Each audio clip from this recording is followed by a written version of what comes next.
سلام صبايا.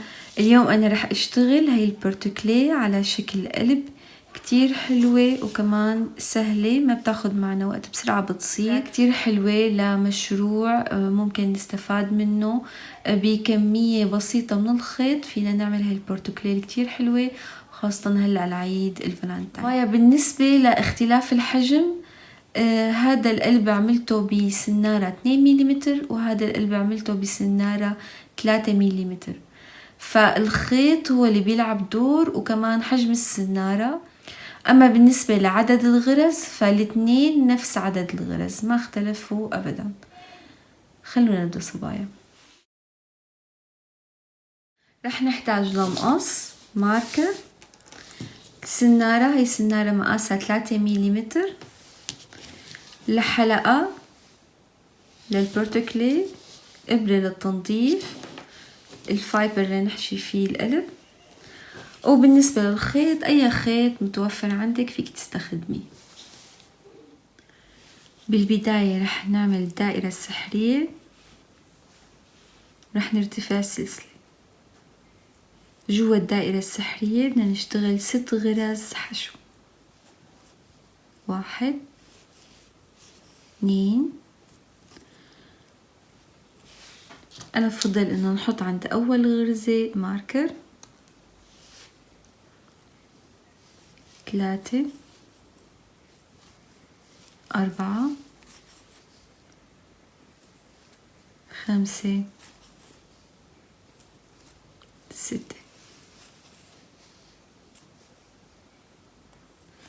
بدنا نشد الخيط الصغير، وهون عند أول غرزة مطرح ما حطينا الماركر رح نبدأ بالسطر الثاني. رح نعمل تزايد غرزتين حشو بنفس المكان. 1 2. بنرجع الماركر عند أول غرزة.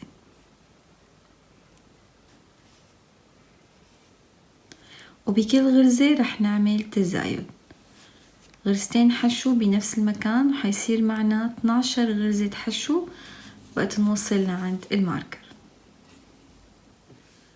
هيك صار معنا 12 غرزة حشو.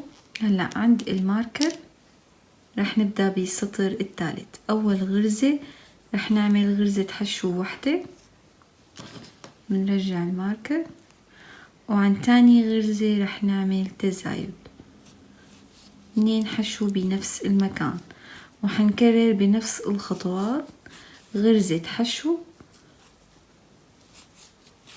وبالغرزة اللي بعد منها تزايد 2 حشو بنفس المكان.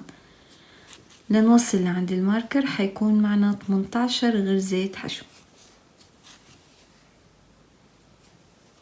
صبايا وصلت لعند آخر غرزة، وهيك انتهينا من السطر الثالث. هلأ بدنا نبدأ بالسطر الرابع. رح نعمل غرزة حشو فوق كل غرزة موجودة معنا، وعند أول غرزة رح نحط الماركر، وحيتم معنا 18 غرزة حشو. شايفين هدول الغرز؟ فوق كل غرزة غرزة حشو واحدة. صبايا خلصت من السطر الرابع، وهذا الشكل اللي حيصير معنا. هلأ هون عند آخر غرزة اللي عملناها غرزة حشو رح نعمل سلسلة، ورح نقص الخيط. هلأ صبايا بدنا نعمل نفس هاي القطعة مرة تانية. هيك صار معي قطعتين بنفس الشكل وبنفس الحجم. تمام، نختار واحدة من هالقطعتين، هي أو هي. وهون في عنا الغرز، بدنا نعد 9 غرز. 1 2 3 4 5 6 7 8 9. عند 9 غرزة رح ندخل السنارة وحنضيف الخيط، نسحبه بهالشكل. بنفس المكان رح نعمل سلسلة وغرزة حشو. هي أول غرزة حشو، وحنحط ماركر.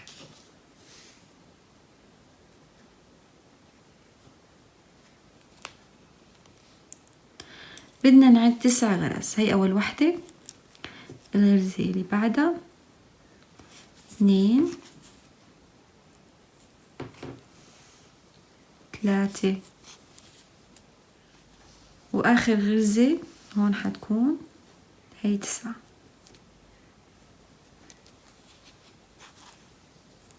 تمام. هلأ بدنا ننتقل لعند الماركر فورا، وبدنا نعد كمان 9 غرز. رح احط الخيط وخبيه انا عم بشتغل.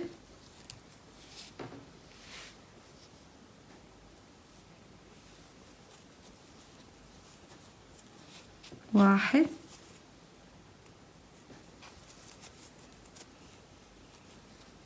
اثنين،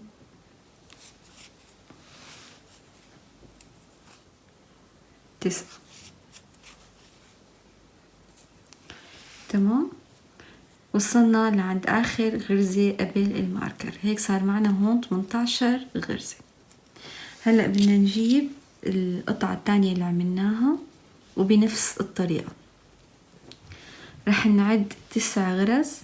1 2 3 4 5 6 7 8 9. وعند 9 غرزة رح ندخل السنارة. هون الشغل يلي برا وهون الشغل يلي جوا، ورح ناخد الخيط نفسه اللي كنا عم نشتغل فيه بدون ما نقصه، ورح نكمل بغرزة الحشو. لا 9 غراز حشو. 1 2 وهون التسعة عند هي آخر غرزة شفناها، هي 9.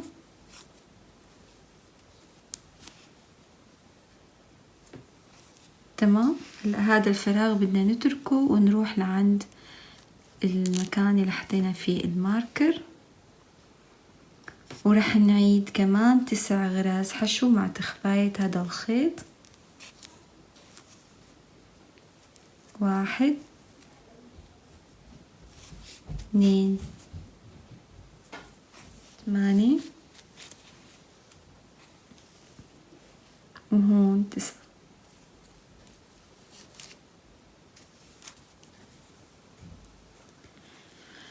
هلأ صبايا صار معنا 36 غرزة. تمام. وهيك انتهينا من السطر الخامس. هلأ بدنا نبدأ بالسطر السادس. بدنا نترك كل هالغرز ونروح على المكان اللي حطينا فيه الماركر، ورح نبدأ بغرزة الحشو. هي أول غرزة، 2 نرجع الماركر عند أول غرزة. هلا هم معنا 36، فبدنا نعد 36 غرزة داير من دار. 3 4. رح كمل أنا غرزة حشو داير من دار هيك بهالشكل لوصل لعند الماركر. برجعكم صبايا وصلت لعند الماركر، وهذا الشكل اللي حيصير معنا. هلأ هون نحن انتهينا من السطر السادس. بدنا نعمل السطر السابع بنفس الخطوات، غرزة حشو فوق كل غرزة موجودة معنا، وحيتم معنا العدد 36 غرزة. وعند أول غرزة بدنا نحط الماركر بس لخلص. برجعكم صبايا.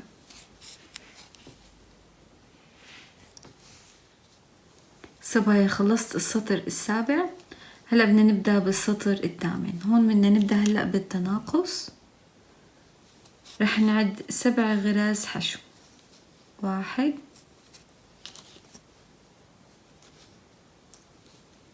2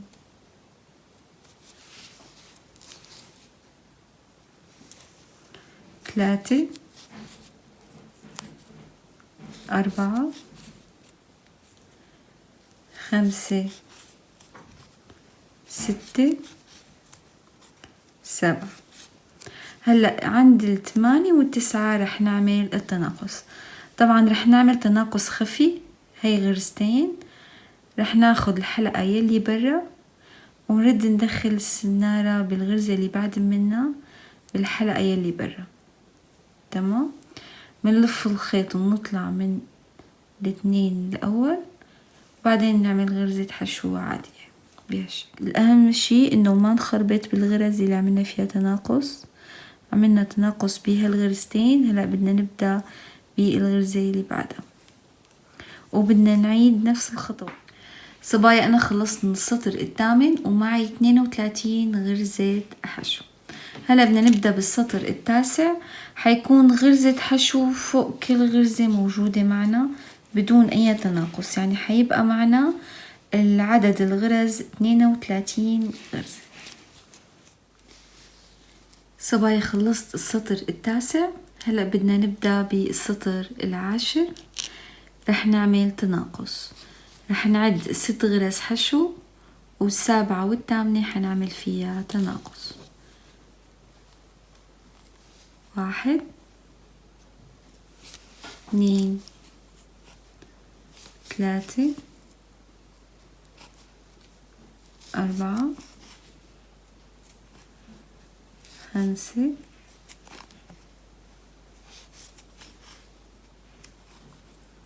6. وهلأ عند 7 و8 تناقص خفي، ورح نكمل بنفس الخطوات 6 غرز حشو و7 و8 تناقص. صبايا أنا خلصت السطر العاشر وهلأ معنا 28 غرزة حشو. هلأ بدنا نبدأ بالسطر ال11 ورح نكمل بالتناقص. هلأ بدنا نعد 5 غرز حشو وبعدين 6 و7 تناقص. 2 3 4 5.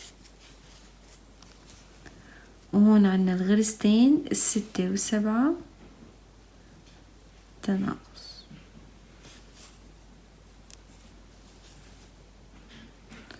ورح نكمل بنفس الخطوات. صبايا خلصت السطر ال11 وهون آخر غرزة هي تناقص. هلأ صار معنا 24 غرزة حشو. هلأ بدنا نبدأ بالسطر ال12 كمان تناقص. رح نعد 4 غرز حشو بالبداية، وبعدين عند ال5 وال6 نتناقص فيهم. هي 1 2 3 4 وال5 وال6 تناقص. بس لنخلص من هذا السطر حيصير معنا 20 غرزة حشو. صبايا أنا هلأ خلصت السطر ال12 ومعنا 20 غرزة. رح نبدأ بالسطر ال13. بدنا نعد 3 غرز حشو، وعند ال4 وال5 رح نعمل تناقص. 1 2 3 وبعدين تناقص. رح نكمل بهالخطوات لحتى نوصل لعند الماركر، وحيكون معنا 16 غرزة حشو بس لنخلص. برجعكم صبايا. صبايا أنا خلصت السطر ال13. هلا بدنا نعمل 14 كمان. رح نعمل تناقص. أول شي بنعمل غرزتين حشو، وعند الثالثة والرابعة تناقص. 1 2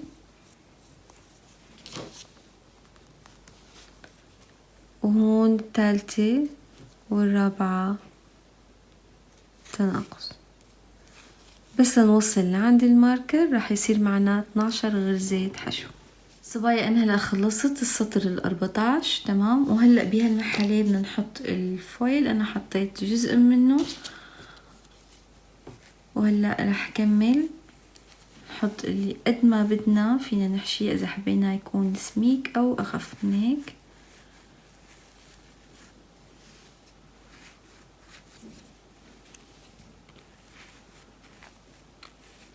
تمام. هلأ هون معنا 12 غرزة حشو. هلأ بالسطر 15 رح نعمل كمان 12 غرزة حشو، يعني فوق كل غرزة حنعمل غرزة حشو بدون ما نعمل تناقص. 1 2 صبايا. هلأ أنا عملت 12 غرزة حشو. بدنا نبدأ بالسطر 16 رح نعمل غرزة حشو غرزة تناقص. 1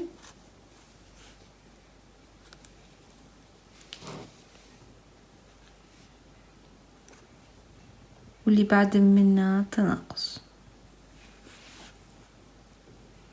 رح نكرر هالخطوات لحتى يصير معنا 8 غرز حشو. صبايا هيك عملت تناقص وهلأ بقي معنا 8 غرز. هلأ بدنا نعمل تناقص بكل غرزتين لحتى يبقى عنا 4 غرز. هاي 1. صبايا هذا الشكل اللي حيصير معنا. آخر شي رح نعمل سلسلة بعدين بدنا نقص الخيط. هلأ صبايا بعد ما قلنا الخيطان الزايدة رح ندخل السنارة هون بهالشكل ورح نجيب الخيط ونضيفه وبعدين رح نعمل سلاسل. ما في عدد معين، على حسب الطول يلي حابين تعملوه إن كان طويل أو قصير.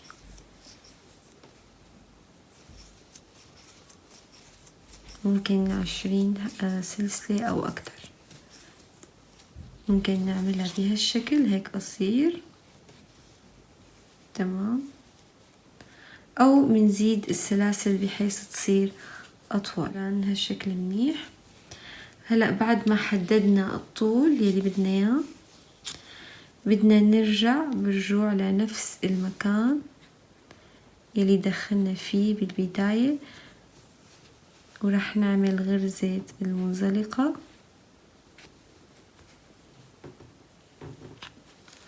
آخر شي رح نعمل سلسلة وبدنا نقص الخيط. طبعا هلأ بدي خبي الخيطين بالإبرة هون جوا.